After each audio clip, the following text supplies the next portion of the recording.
what did the Browns prove yesterday? Did they prove that they are legit contenders with that win, or were they just going up against a really shoddy Cowboys defense?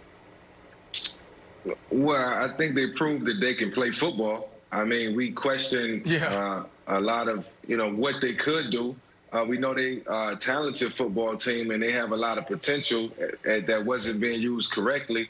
But now we see yesterday the offenses ran through Odell, and there was a lot of design plays for Odell Beckham. And I got to tip my hat off to OBJ because throughout everything, he hasn't complained. He hasn't got on TV and said, I want the ball. He hasn't seemed self-centered throughout any of this. He's been the ultimate team player. He's been team-oriented.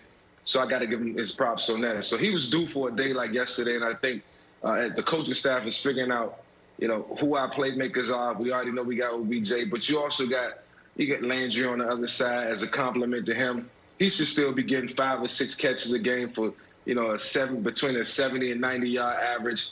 They're just a talented football team all across the board, and Odell Beckham is the catalyst. He's the reason that the offense going. Everything should be ran through him. So I think moving forward, this is a sign of good things to come for the Browns. Hopefully they can continue to follow the trend. Mike, Odell doesn't have to do it because I'll do it.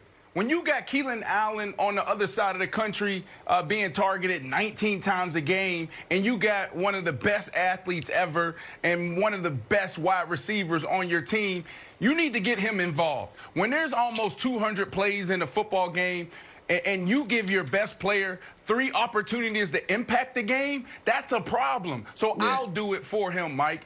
Yes, he's done a great job. He hasn't been a distraction, but this is a huge problem. Like, a lot of people are talking about, oh, yeah, this is a great game for him. No, it's not. Odell can easily go for 150 yards receiving, not total. He's not paid to run the ball. And if you really take advantage of him, you have an opportunity to have a really good year because you have the best running game in football.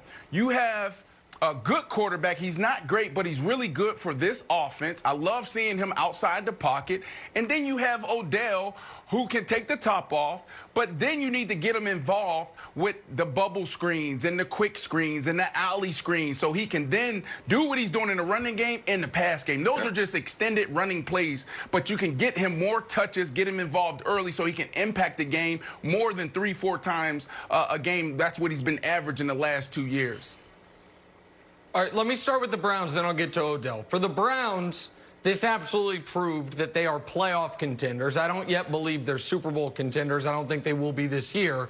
But this was a big moment for them. This is the first time the Browns have scored 30 points in 3 consecutive games in modern NFL history. So this sustained level of offensive excellence is something no Cleveland team has dealt with since before the Jim Brown days. So that gives you context for how bad the franchise obviously has been. They also have the components of a really, really good team if Baker can avoid the turnovers. They have all the weapons on offense we talked about. We'll see if Nick Chubb's healthy, but even if he's not, Kareem Hunt is excellent.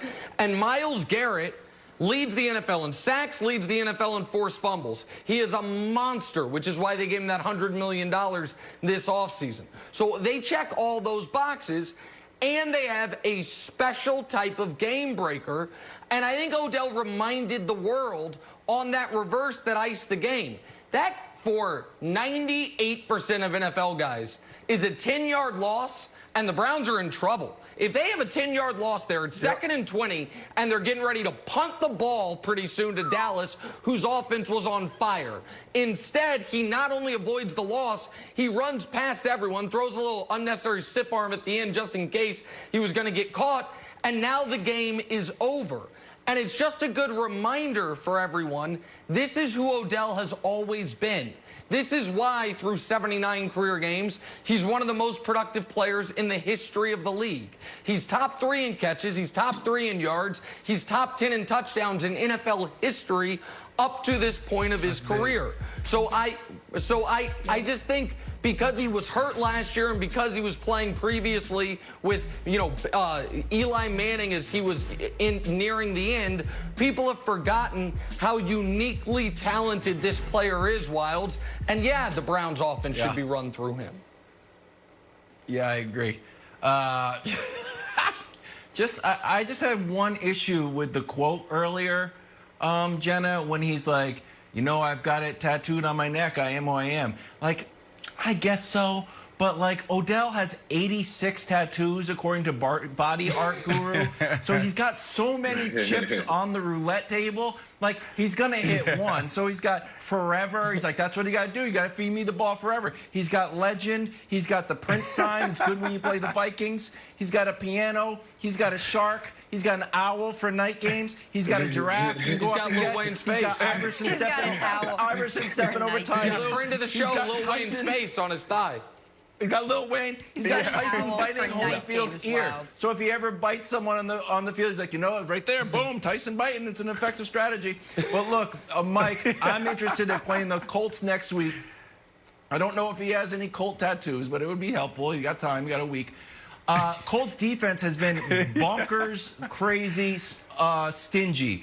How many targets, or how do you think they should use Odell? And if they shut him down, is this going to be an issue with, like, I played so well against Dallas, but now I got nothing against the Colts? Well, I think similar to what Brandon said, he needs more involvement. I think more of stretching the field, down the field shots need to be taken, more screens, actively get him involved early, and all throughout the course of the game. Reverses and like B said, the total yards. You know, that's just another different thing. That's something that can happen. You know, that should happen throughout the course of the game. You know, reverse here, reverse there. Yes, use him as decoy. Use him as a guy who can be gimmicky at times. But the offense should be ran through him.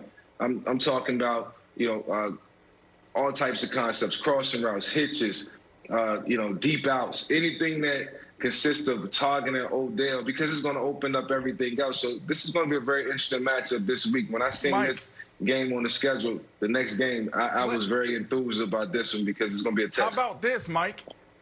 Mike, how about this? It's as simple as this. When it's one-on-one, just send him on the go route and just throw it up. He's one of the most freakish athletes we've ever seen. Just throw it up. It doesn't matter if he's covered. Just throw it up.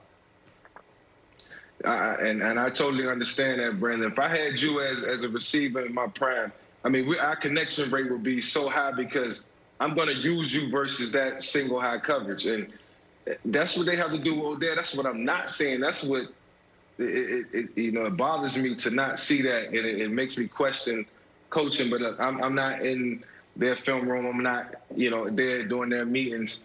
So I can't make suggestions, but what I do know, and what we both know, we understand the game and how it's supposed to be played. They got to use Odell Beckham differently.